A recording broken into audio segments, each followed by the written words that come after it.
స్వతహాగా తెచ్చుకున్నది కాదు. నైతికంగా నేనే గెలిచాను. రౌడీయిజం గెలిచింది అనేది నాకు సంబంధం లేదు. అది గెలిపే కాదు, అసలుకి అందరూ వచ్చి గెలిపించుకున్నది. అది అధిష్టానం అధికారంలో ఉంది కాబట్టి రౌడీజాన్ని చేసి రిగ్గింగ్ చేసి ఎక్కడ రిగ్గింగ్ చేశారు, లోపల ర్యాగింగ్ చేస్తున్నారు. అప్పుడే రౌడీజం స్టార్ట్ అయిపోయింది. ఆల్రెడీ మార్నింగ్ నుంచే స్టార్ట్ అయింది.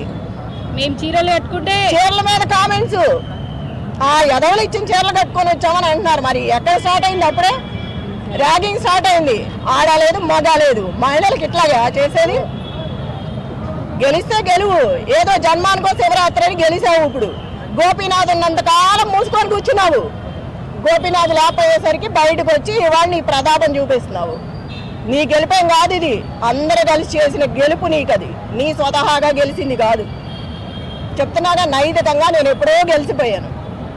రౌడీయిజంగా గెలిచావు. ఇప్పుడు అది ఇంకా చెప్పండి, ఇంకేమైనా కావాలా?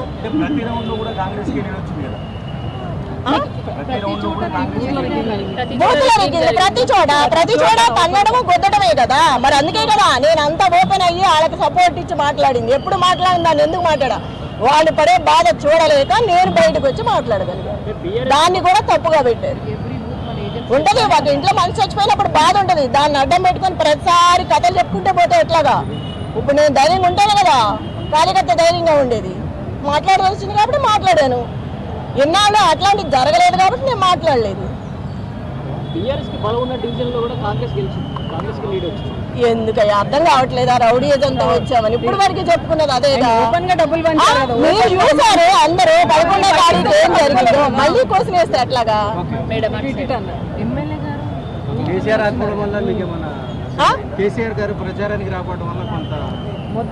అట్లా ఏమీ లేదు. రేవంత్ రెడ్డి గారు ఎన్నిసార్లు వచ్చారు? కేటీఆర్ గారు ప్రతి రోడ్ షోలో ఉన్నారు. అట్లా అనుకుంటే కంప్లీట్ గా రిగ్గింగ్ రాజ్యం, రౌడీ రాజ్యం, మొత్తం గోండాల రాజ్యం. ఇంకా చెప్పేది ఏమన్నా అంతా మీరు చూస్తాం. మళ్ళీ అట్లా క్వశ్చన్ చేస్తే అట్లాగా అన్నీ తెలిసిన వాళ్ళు మీరు కూడా మళ్ళీ ప్రశ్నిస్తారా? జరిగిందంతా చూసి ఏమా ఎంత జరిగింది చూస్తున్నారు 3 నెలల నుంచి. మళ్ళీ మీరే క్వశ్చన్ చేస్తే అట్లాగా? ఇప్పుడు కూడా మీకు తెలుసు ఏ న్యాయమో అన్యాయమో. मैडम मागंटी गोपीनाथ 10 साल से थे, तो मागंटी गोपीनाथ के फेस पर वोटिंग हुई थी। अब तक 10 साल में आपकी अगरचे चेहरा बदल गया है। तो बीआरएस जो सिंपैथी वोट थे, ऐसा कहा जा रहा था सिंपैथी वोट मिलेंगे, कहाँ पे चूक हुई है बीआरएस की? వాళ్ళు సింపతి చూపిస్తే రేపు ఇంట్లోకి వెళ్ళి నడువులు ఎరగొడతాడు. రౌడీ రాజ్యం. వాడికి భయం ఉండే, జీవితాంతం ఇక్కడ ఉండాల్సినాడు. ఫ్యామిలీ ఉంది వాడికి. ఇప్పుడు అందుకేగా భయపడింది. ప్రతి కొంపలోకి వెళ్ళి అందరినీ బెదిరించడమే. ఎవరినైనా ఆపుతాం మనం? అంత రౌడీ రాజ్యం, గోండాల రాజ్యం.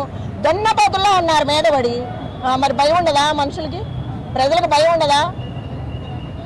ఆ రోజు వాళ్ళ గోపన్ ఉన్నాడు కాబట్టి ఎవడు రా అని నిలబడబట్టి అందరు పారిపోయారు. ఆయన లేడు కాబట్టి ఒక్కొక్కళ్ళ కలుగుల్లో నుంచి బయటకు వచ్చారు. నమస్తే.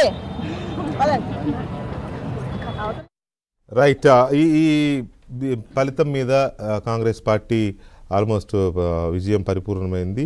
అధికారికంగా ప్రకటించకపోయినా 24,000 లేదు, కంక్లూడ్ చేయలేదు ఇంకా. 24,600 పైచిలుకు ఓట్లతో కాంగ్రెస్ పార్టీ అభ్యర్థి నవీన్ యాదవ్ గెలుపొందారు. అయితే దీనికి సంబంధించి పూర్తి అప్డేట్స్ ఒకసారి మా తెలంగాణ బ్యూరో చీఫ్ నవీన్